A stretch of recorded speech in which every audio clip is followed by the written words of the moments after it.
Hola a toda la comunidad de NSCA Spain y bienvenidos de nuevo a una entrevista en nuestro canal de YouTube. Hoy tenemos a una invitada desde Argentina. Bienvenida, Romina, ¿cómo estás? Gracias, Dani, por la invitación y un placer poder estar con ustedes. Sí, qué lástima, porque a Romina la conocemos bien, los amigos de ahí de Argentina, y si no fuera esto tan oficial, seguramente estaríamos ambos con una cerveza a cada lado de la cámara, ¿verdad? Ya lo creo. Pero bueno, para el que no conozca a Romina, Romina tiene lo mejor de ambos mundos, ¿no? Yo creo que si pudiera volver atrás, me acuerdo que antes de entrar a la universidad me dijeron, ¿quieres hacer la doble titulación de profe de educación física y kinesiología? Y en aquel momento dije, yo con la bata blanca metido en un consultorio, digo, no, fuera. Y ahora mismo, si pudiera volver atrás, me habría metido de cabeza. Así que bueno, Romina es profe de educación física, es kinesióloga, ¿no? Especialidad ponía en fisiatría, ¿verdad? No, Sí, en realidad en Argentina el título es Kinesiología y Fisiatría, el similar al de fisioterapeuta en España. Claro, la otra vez le preguntaron a Seba si era lo mismo, ¿no? Alguna cosita similar tiene. Y bueno, aparte también sí, especializa en kinesiología del deporte y por la otra rama tienes un máster en actividad física y salud en la Universidad de La Coruña, que es lo que más me chocaba ver el currículum. Digo, ¿cómo una de Rosario tiene un máster de La Coruña, no?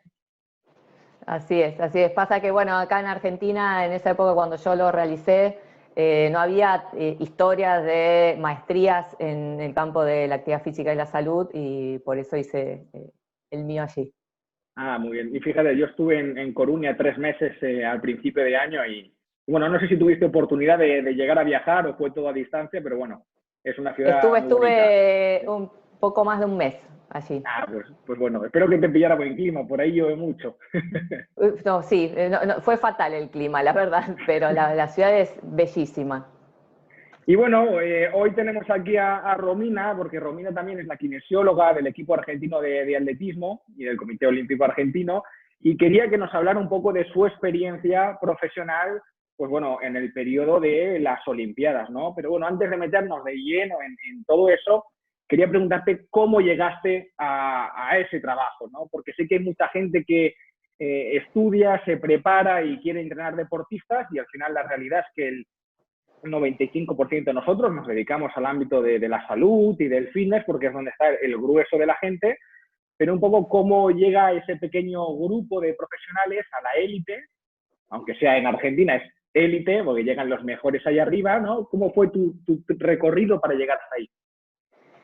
Bueno, mira, yo, al igual que vos, cuando estudié el profesor de educación física, tenía ganas de continuar con algo más y empecé la carrera de kinesiología, de fisioterapia, y un poco también movilizada porque lo que a mí más me gustaba era el campo del deporte. A partir del estudio y de empezar a pensar hacia dónde me iba a enfocar, con 2 socios habíamos abierto un centro de entrenamiento y de kinesiología, en el cual en el año 2004, te estoy hablando de esto, nosotros entrenábamos gente para maratones y grupos de running, y en los eventos deportivos viajábamos yo llevaba la camilla, ellos unas colchonetas y asistíamos a los corredores. Eso era bastante novedoso para la época, hoy es bastante más habitual de verlo en las carreras. Y en uno de estos eventos, en donde yo voy con la camilla, totalmente gratuito el servicio, voy a un campeonato, un sudamericano de atletismo de juveniles en la ciudad de Rosario.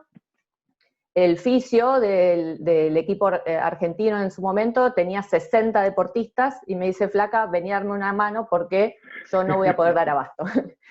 Así que bueno, ahí me empecé a vincular con el atletismo y desde allí, desde el 2005, 2006 hasta el 2011, bueno, colaboraba de forma voluntaria cuando podía. A partir del año 2011, Omar Ajun, el fisio que me invita, me lleva a un campeonato sudamericano de mayores en la ciudad de Buenos Aires, y bueno, después de ese evento y de haber estado trabajando con el equipo, se abre la puerta para trabajar de manera sistemática con el equipo argentino, con la selección de mayores. Viajo al primer campeonato panamericano, que se hace en 2011, y el primer viaje con la selección argentina de mayores fue realmente, más allá de una experiencia increíble, súper demandante porque eran 32 deportistas y yo sola con el equipo. Esto es una demanda permanente de asistencia, sobre todo porque el deportista en una instancia decisiva como es esta, como un campeonato panamericano, donde no solamente se juega su propio rendimiento, sino la posibilidad de continuar con una beca, de conseguir una beca de estudios con alguna universidad, de mejorar su condición con sponsor, necesita no solamente el acompañamiento de su equipo, sino de garantizar que cualquier situación imprevista o incomodidad o malestar que pueda tener tenga una solución a tiempo. Yo soy mucho de la terapia manual o de la terapia manual instrumentada, y realmente poder dar una asistencia al menos de media hora para cada uno, esto requiere al mínimo 15, 16 horas de trabajo. Menuda media hora con 30 personas, ya ahí tienes una jornada bastante dura, ¿eh? Bastante dura, bastante dura. Y así lo fue todo el viaje previo, que se hizo una gira anterior para poder, digamos, aclimatarnos al lugar y demás. Fue muy, muy demandante. A mí en lo particular me gusta, aunque sea demandante, poder establecer algunas prioridades con los deportistas, decir, bueno, somos 32, estoy yo sola, aquel que tenga estas características va a tener prioridad, el que está por competir al día siguiente tiene prioridad, y entre ellos pueden, digamos, hacer mejor esa solicitud, de decir, bueno, no, le voy a dejar el lugar a otro que realmente lo necesita, o voy a pasar el turno para otro horario porque sé que Romina en esta hora tiene que comer. Porque en el medio uno tiene que comer, tiene que dormir. Te dejaban comer entonces, ¿no? Sí. Pero a mí que realmente es algo que me gusta, me apasiona, y que promuevo que el deportista, aunque no tenga nada, venga a la consulta. Venga a la consulta porque, como te decía, son situaciones de mucho estrés. Poder tener al menos media hora de un trabajo de regeneración, de recuperación, de poder charlar y dialogar, sacarlo de esa situación estresante, alivia y acompaña muchísimo en esta instancia de máximo nivel que es, bueno, un campeonato panamericano, un campeonato mundial o un juego olímpico. No, y que muchas veces, salvo países que tal vez económicamente estén mejor y a los deportistas los acompañan sus familias, al final la familia que tienen las personas que llegan ahí con menos recursos son el staff técnico y el resto de compañeros atletas, ¿no? Que se van acompañando durante toda la competición mano a mano, y ahí tienes el apoyo ya no solo de la kinesiología, sino anímico y psicológico y emocional, vamos. Exactamente. Y hay muchos países que tal vez no tienen los recursos para que sus deportistas viajen con fisio. Esto en atletismo sucede muchas veces porque los cupos son limitados. Cuando vos tenés equipos muy pequeños en cantidad de deportistas que clasifican, los cupos para oficiales, ya sea entrenador, médico, fisio, se limitan, y es ahí donde a lo mejor vos te encontrás con, no sé, el equipo de Uruguay viajó a un campeonato mundial y no van con fisio. Entonces yo me he hecho cargo de mucha gente, de mucha gente, porque si bien esto no está charlado y no es un convenio entre ningún país, pero muchas veces los argentinos viajan solos a un torneo donde no hay posibilidad de que viaje con su entrenador y su fisio, y es otro, el de España o el de Brasil, el que los asiste cuando tienen alguna necesidad. Entonces, en esta comunidad que se arma en el atletismo, y tal vez no pasa en otros deportes, como puede ser en el fútbol no habría chances de que Ni agua se le da al rival. el fisio del Real Madrid lo atienda a un jugador del Barça, por ejemplo, porque necesita. En atletismo sí hay mucha solidaridad y camaradería entre los distintos equipos de profesionales y entre los mismos deportistas. Hay pruebas donde salto con garrocha, que me ha tocado vivir muy de cerca porque lo he seguido durante los últimos 6 años a Germán Charaviglio. Hay situaciones en donde los deportistas viajan solos y tal vez no tienen el entrenador, y es el entrenador del otro equipo el que le marca dónde fue el pique y le corrige para que vaya medio pie para atrás y técnicamente lo asiste.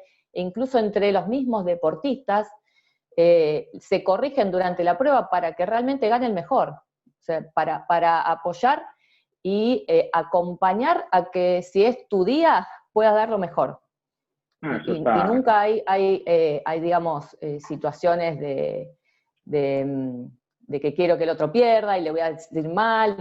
No, al revés. Es todo apoyando a que cada uno pueda dar lo mejor. Y que al final gane el que mejor lo hace. No se ve tanto piscinazo como en el fútbol y gente dando vueltas con la mano en la tibia exagerando el dolor. No, exactamente. No, es realmente yo le debo mi carrera dentro de la kinesiología del deporte al atletismo. Aprendí muchísimo del juego limpio, de la camaradería, de la solidaridad, de que si el otro es mejor, bueno, me tengo que esforzar para superarlo y no buscar la trampa, el engaño, la cosa turbia para ensuciar esa situación de competencia y ganar de manera desleal. Es todo lo opuesto. Y de hecho, con la Real Federación Española de Atletismo, yo tengo muy buena relación. Ángel Bazas, el fisioterapeuta responsable de la federación, somos muy amigos. He estado varias veces en el CAR de Madrid, aprendiendo con él y compartiendo situaciones laborales cuando parte del equipo ha ido a entrenar allí. Y creo que esto es un común denominador, al menos en todo lo que es el atletismo de Iberoamérica, que compartimos muchos más eventos en común, y que en los eventos masivos donde hay mundial o Juego Olímpico se ve exactamente lo mismo. Compartimos espacios, compartimos materiales, compartimos profesionales. Y recuerdo a Ángel del congreso que se hizo allí en Rosario hace un par de años. Estuvo por allí, éramos pocos españoles, pero bueno, me acuerdo de él, ¿no? Y luego con respecto, por ejemplo, al día a día en la competición, en los Panamericanos o en las Olimpiadas, aparte de la terapia manual y la atención del dolor o las molestias, ¿establecíais tú sola o tú con algún compañero estrategias de recuperación post-competición o eso lo llevabais junto con el entrenador o cómo os manejabais en esa parte para poder optimizar un poco el descanso tal vez de cara a la siguiente fase de la competición? Sí, en la experiencia, por ejemplo, de Río, en los Juegos Olímpicos de Río, yo viajé como fisio de la selección argentina de atletismo. Ahí estuve exclusivamente con ellos.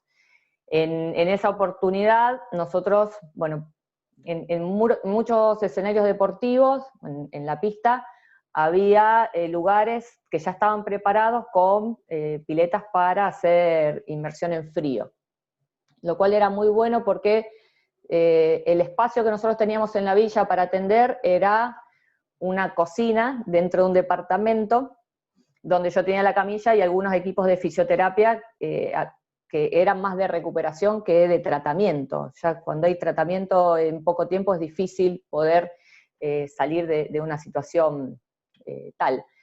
Pero sí abordamos mucho lo que es la recuperación con la inmersión en agua fría, las botas de presoterapia, el masaje miofacial autoasistido con foam roller, porque a veces entre el lugar de entrenamiento y la villa eran varias horas de viaje, y es importante no perder tanto tiempo hasta que llegan y me encuentran a mí.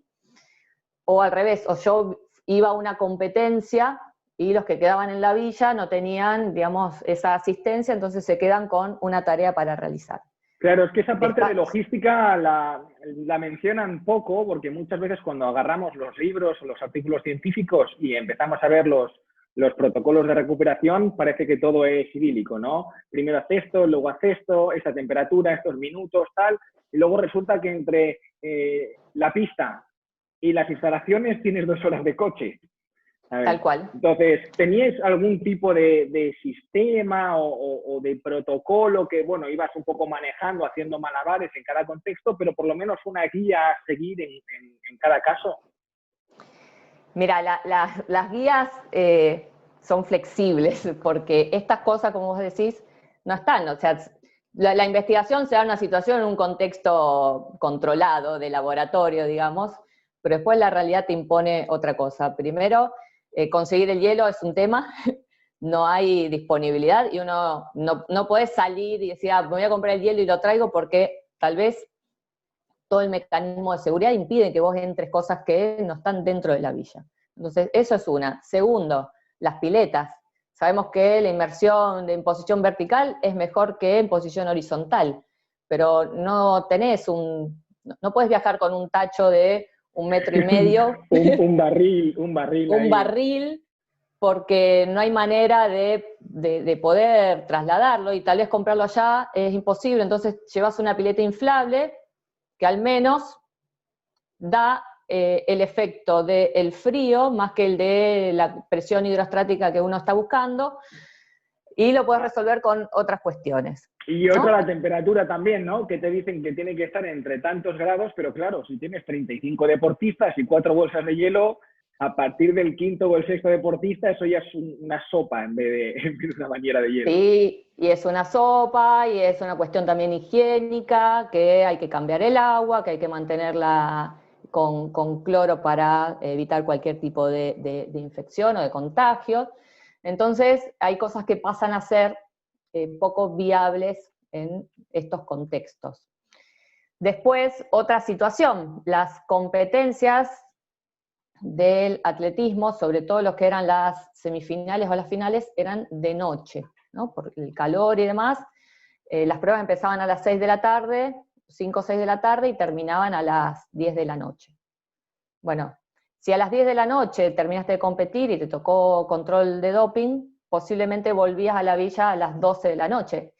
Un horario en donde el deportista tiene que comer y descansar. No hay otra cosa mejor que esa para permitir la recuperación. Y tal vez te quedan 24 horas para realizar alguna terapia, un trabajo de recuperación o de regeneración, pero lo primordial es que coma bien y descanse. Después vemos qué podemos hacer al día siguiente. Si lo ideal es hacer un trabajo de recuperación inmediatamente y estamos en el control de antidoping, utilizamos ese tiempo muerto hasta que pueda dar la muestra y demás para hacer el trabajo de recuperación. Pero a veces es imposible. Y son todas cuestiones que surgen en el momento y que hay que tener capacidad de maniobra para poder resolver y ver cuál es la mejor condición, cuál es la mejor situación para el deportista. Me imagino, porque yo aquí de pequeño veíamos unos dibujos animados chinos, se llamaba Doraemon, y era un gato que tenía un bolsillo en la panza, y de la panza de ese bolsillo iba sacando la herramienta que le venía perfecta en cada caso, ¿no? Me imagino al kine allí esperando que salga, y en función del tiempo que tenga, pues bueno, ir sacando un foam roller o la pelotita, o lo vamos a meter en agua, e ir viendo un poco qué hacer, ¿no? En función del tiempo. Porque además también es cierto que si van en conjunto, en una combi, van todos a la pista, el hecho de que uno se tenga que hacer las pruebas antidoping, a lo mejor hace que todo el mundo se tenga que esperar a que él termine para volver, se imagina, ¿no? Especialmente si ahí eran tramos de coste bastante largos. Ahí, en esa situación que nos ha pasado, a veces, si el que tiene que hacer el control antidoping no tiene más pruebas porque fue su última, se queda un entrenador. con el deportista acompañándolo, y yo viajo, me voy con el resto del equipo a la villa para poder asistir a la mayor cantidad de atletas posible. Pero muchas veces aquel que se queda es el que en 24 horas tiene una final y que necesita, por la calidad de su prueba, más asistencia. En los lanzamientos, para pasar de una semifinal a una final, uno tiene 3 lanzamientos, nada más, ¿no? Si en 3 lanzamientos no hiciste la marca de corte para pasar a la final, te volvés a tu casa, y si la hiciste, seguís en carrera. Pero en pruebas como el medio fondo, tal vez, donde vos tenés una semifinal de 1500, a las 48 horas tenés 1500 de nuevo. Entonces, ahí hay que priorizar también en qué deportistas centramos las estrategias de recuperación, y cuando no tenemos una capacidad de respuesta para todos. Claro, y eso es importante porque al final la gente tiene que saber también, los que nos estén viendo, que lo que define el primer puesto del segundo y del tercero a veces es esto, y tal vez esa estrategia de recuperación, o tal vez no, seguro ayuda a marcar la diferencia al día siguiente. Sin dudas, sin dudas. Y dentro y así, de los... Dime. Así también, como si uno toma una mala decisión en las estrategias, puede ser que lejos de mejorar su performance, empeore. Esperemos que eso sí pasa, no se cuenta. Eso si pasa no se cuenta, pero ha pasado. No, me lo imagino, porque al final, nada, uno decide A o B y resulta que era C o no era ninguna. Así que, bueno, imagino que son cosas que pueden pasar. Al igual que en el fútbol juegas una final y te equivocas poniendo a uno, sacando a otro. Nada, al final son cosas del deporte, y un día le pasa a uno y otro a otro. Y luego, con respecto al trabajo multidisciplinar, es decir, también os acompaña algún nutricionista, con los entrenadores hacíais reuniones durante el día, primera hora de la mañana, para coordinar un poquito la actividad del día. Mira, nosotros viajamos cuando yo he viajado solamente con atletismo, porque después podemos charlar de los viajes que son de Comité Olímpico, que tiene una estructura mayor.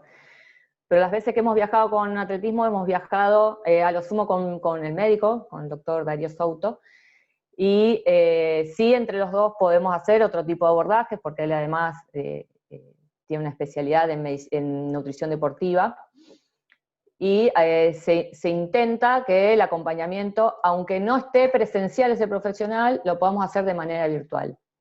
Laura Talano, que es la psicóloga que hace todo el abordaje desde la psicología del deporte, muchas veces en los cupos que hay para completar entre entrenadores, dirigentes y cuerpo médico, ella es la que más se ha quedado en Rosario, pero siempre haciendo una asistencia telefónica, por redes y demás, para poder continuar con ese apoyo, ese aporte de la psicología, que es muy importante, como decía antes, en estas situaciones estresantes de competencias tan importantes. No, y ves esa diferencia tal vez con otros países, donde tal vez hay más recursos, y ves a todo el convoy de profesionales, deportistas, ¿se nota mucho esa diferencia luego también en pista, en los resultados? Y mira, acá en Sudamérica, Brasil, que suele viajar con un equipo más completo desde lo interdisciplinario, es a su vez uno de los que mejores resultados tiene al respecto. Si vemos en términos de resultados deportivos, ¿no? Creo que, si bien no es lo determinante, porque en la situación de competencia no hay muchos más ajustes que hacer que lo que uno viene realizando, creo que es más importante el trabajo previo que se puede hacer desde la interdisciplina o la transdisciplina con los deportistas y con los entrenadores. ¿Cómo llega ese deportista a esa competencia? ¿Qué sucede después con la alimentación, con los recursos, las estrategias que tiene para controlar su ansiedad, las emociones? Tiene que ver con todo un trabajo previo. O sea, viajar con nutricionista y con psicólogo que a lo mejor no conocen al equipo tampoco tiene sentido. Claro. A veces vos ves equipos de cuerpos médicos muy grandes, y cuando charlas y demás, dice no, porque él es el médico de un club que, bueno, se suma ahora, y la verdad es sumarse ahora para una instancia, poco podemos aportar cuando no conocemos qué es lo que se trabajó antes y cómo está llegando ese deportista a la situación de competencia. Sí, yo creo que esa conexión es más personal con el deportista, yo creo que es clave. Es cierto que si yo como deportista llego a unas Olimpiadas y me ponen a un psicólogo que no conozco de nada y que no he visto en los últimos 4 años, bueno, pues yo qué sé, tal vez a la hora de abrirte a esa persona, pues un poco más complejo. Y con la nutrición igual, porque al final también cada maestrillo tiene su librillo, y yo creo que previo a la competición lo que menos tienes que hacer es cambiar las cosas que has venido haciendo sistemáticamente desde hace un montón de tiempo y que te han llevado exactamente a donde estás ahora. Exactamente, exactamente. Por eso, tal vez los equipos se conforman más con las necesidades reales de la semana o los 10 días que dura una competencia. ¿Necesitas un médico? Sí, porque cuando uno viaja hay muchas enfermedades del viajero, vómitos y diarrea en casi todos los equipos. Esto sucede, y por más que uno sepa que las condiciones del agua son buenas, las bacterias que tienen el agua de cada ciudad son diferentes a las que tenemos en nuestro organismo, y muchos empiezan a tener esta sintomatología.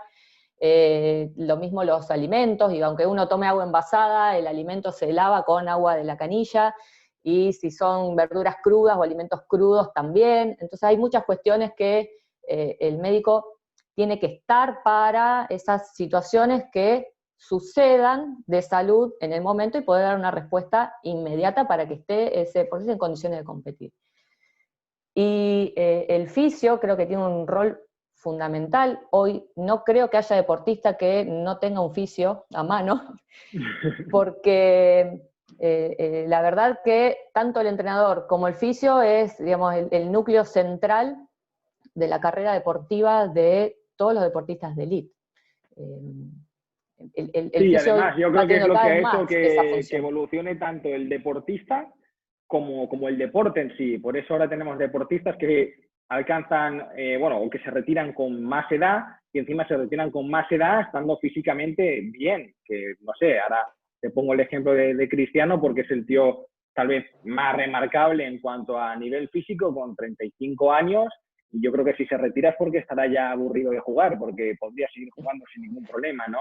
Y lo mismo, no sé, cuando se retiró Usain Bolt, dices, bueno, porque es cada 4 años, pero este podía seguir compitiendo año tras año si quisiera.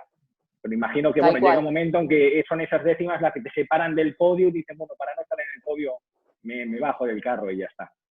Sí, y no solamente por no estar más en el podio, por lo que significa el entrenamiento de alto rendimiento, y la exigencia y la dedicación de muchas horas por día, de muchos cuidados, de ser muy riguroso y sistemático con la alimentación, con su salud, con el entrenamiento, que llega un momento en que todos se saturan. O sea, quiero comer asado con mis amigos, quiero salir, quiero tener una vida como el resto, un poco más terrenal, y eso también es lo que puede promover al deportista a su retiro.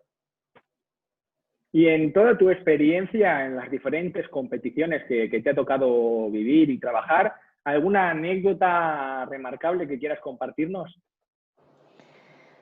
Mira, anécdotas tengo muchas.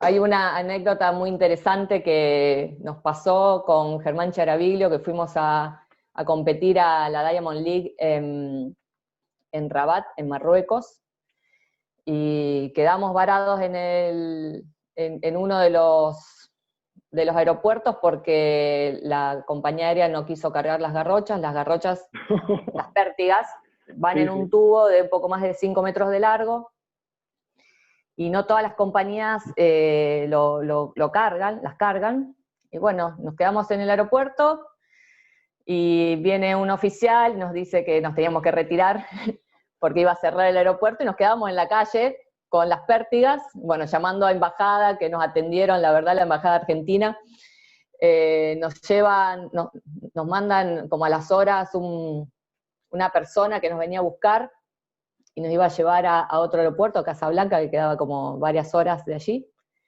Cargamos todo, atamos las pértigas en el techo. Pero que sería aquello sería sí, gigantesco, sí. También el techo gigantesco. Y esta persona, bueno, hablaba más o menos inglés, algo de italiano, una cosa muy rara para poder comunicarnos. Toma una calle y es como que se mete en, si yo te digo, una zona bombardeada, Kosovo, y nos dice, me tienen que dar el pasaporte, lo único que entendemos, y vemos un tipo armado afuera, y dijimos, acá nos secuestran. ¿Qué está pasando? ¿Viste? Llamando por teléfono, no te damos los pasaportes, que sí, que me tenés que dar el pasaporte. Bueno, una situación de estrés completa, que finalmente elegimos arrancar, salí, vamos al aeropuerto, llamando a la embajada, la de la embajada, preocupada por la situación que pasaba, se cortaba la línea. Bueno, finalmente llegamos a Casablanca y nos pudimos volver, estábamos ahí compitiendo en Italia, era una situación que realmente no me la voy a olvidar porque fue de muchísimo estrés, que finalmente salió bien. De cagazo, como dicen allí, es para agarrar la garrocha y ponerte a repartir. No, yo pensé, yo pensé que realmente nos secuestraban porque el lugar era inhóspito, gente armada afuera, un auto incendiado, así todo quemado, y esta persona nos pedía los pasaportes y dijimos, no, de acá no salimos. Típica calle que cuando la ves ya dices problemas, no entro ahí, ¿sabes? No. Bueno, pero eso tiene el deporte. Cuando uno viaja con un deportista o con una delegación, compartís todo lo bueno y todo lo malo, y realmente se forjan relaciones muy lindas porque compartimos muchos meses en todos estos años con gran parte del equipo que realmente hacen que tenga otro gusto, otro sabor, compartir no solamente la profesión, sino gran parte de nuestra vida. No, y además que es eso, que son deportes que en cuanto a recursos económicos, que no se piense la gente que esto es como Neymar, que agarra su jet privado y se va donde quiere. Aquí al final estos deportistas viajan como nosotros en la sección de turistas con sus herramientas, las mismas incomodidades que los demás. Entonces, esas situaciones, pues la verdad que te ríes ahora, en ese momento estaríamos aquí. Sí, por eso mismo, bueno, trabajamos mucho en esto, digamos, en qué herramientas le podamos dar nosotros a los deportistas en la parte más educativa cuando viajan solos. Bueno, viajás solo, viajás en clase turista, medís 1,80 y pesás 130 kilos, vas a estar 13 horas apretado entre dos asientos.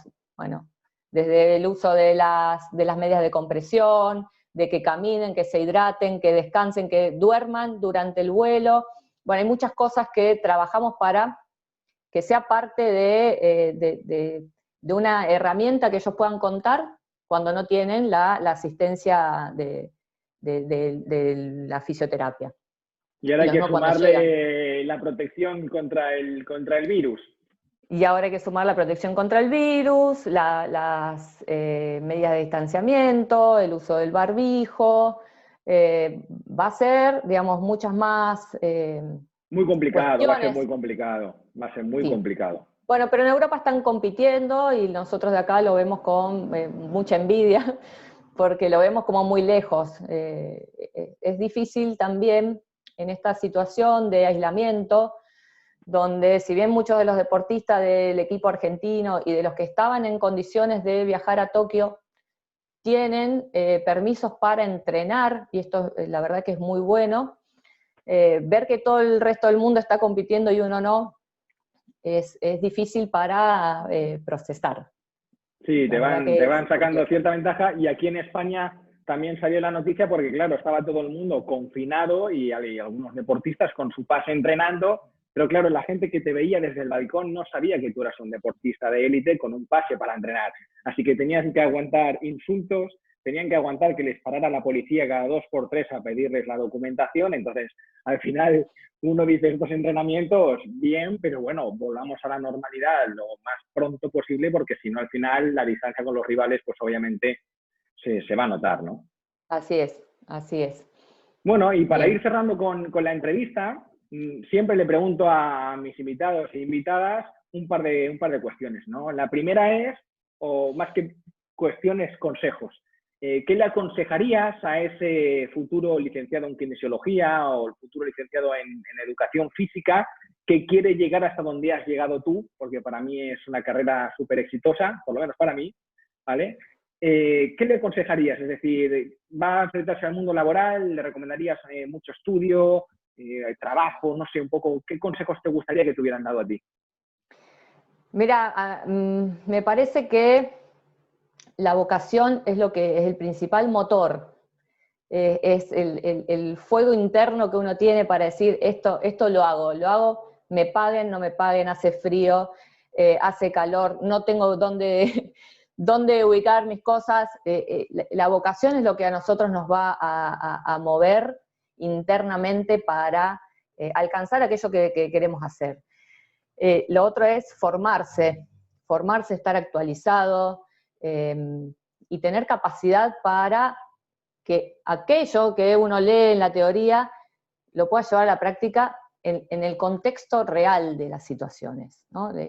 Yo siempre digo, yo tuve oportunidades y las aproveché. Creo que esa oportunidad que se te presenta tal vez no es la ideal, no es la decía, te llaman para estar dentro del Comité Olímpico Argentino, eso no sucede. Al menos a mí no me sucedió. Yo llegué a ciertas cosas después de mostrar qué es lo que hago y que a alguien le pareció, che, mirá lo que está haciendo esta persona, ¿por qué no la convocamos para que trabaje con nosotros? No sucede al revés. Uno tiene que tratar de desarrollar su profesión con el fundamento de por qué hace lo que hace, porque tanto el entrenador, el dirigente, como el propio deportista te va a preguntar, che, ¿y esto para qué lo haces? ¿Por qué? ¿Por qué así? ¿Por qué este tiempo? ¿Por qué esta temperatura? ¿Por qué ahora? ¿Por qué no dentro de 2 horas? Y uno tiene que poder dar respuesta y fundamentar su propia acción. Y hay otro punto importante que tiene que ver con el saber estar, saber ubicarse en el lugar. No es todo ciencia, no es todo ciencia, y hay mucho de relaciones humanas. De cómo nosotros nos relacionamos y nos vinculamos con el entrenador, con el atleta y con el dirigente, sale de qué forma yo voy a encajar mi pieza dentro de una estructura. No van las cosas forzadas, no va el dogmatismo, no va a imponer una idea, esto es mejor que lo otro, esto que estás haciendo está mal, el entrenador no te dijo que tendrías que hacer tal cosa, eso no suma nada, porque tampoco lo veríamos con buenos ojos del otro lado, que digan, el kinesiólogo o el fisio no te dijo tal cosa, o esto que te está diciendo está mal, no sirve. Entonces, saber estar es tan importante como el saber, como el conocimiento nuestro. Y creo que ese sería, digamos, el consejo, poder ubicarnos en cada momento en el que estamos, si lo que yo voy a decir suma, si lo que yo voy a decir no duele o no hiere, y poder de a poco ir incorporándose a las estructuras que uno va logrando o va ganando o va teniendo más protagonismo, pero siempre con respeto y con humildad de lo que uno sabe y de lo que uno podría llegar a hacer, y de a poco las piezas se van acomodando. Pero sí, te iba a decir justo eso, porque de esa manera todo se va engranando bien, el sistema funciona bien, todo el mundo se lleva bien con todo el mundo, pese a tal vez no estar de acuerdo en algunos puntos, pero hace que la convivencia en competición sea llevadera. tal cual, tal cual. Más cuando uno no conoce a los deportistas con los que va a trabajar. Me ha pasado, a partir del 2018, empecé a viajar dentro del staff del Comité Olímpico Argentino, y ahí es otra situación, porque yo veía a los de atletismo que también viajaban, pero veía deportistas de otras disciplinas que era la primera vez que yo los conocía. Entonces, con más razón, hay que tener mucho cuidado con lo que uno hace y con lo que uno dice, sobre todo porque en la situación de competencia, incorporar cosas nuevas a veces es traumático o es de mucho riesgo, y decir cosas que nunca nadie le había dicho tan bien.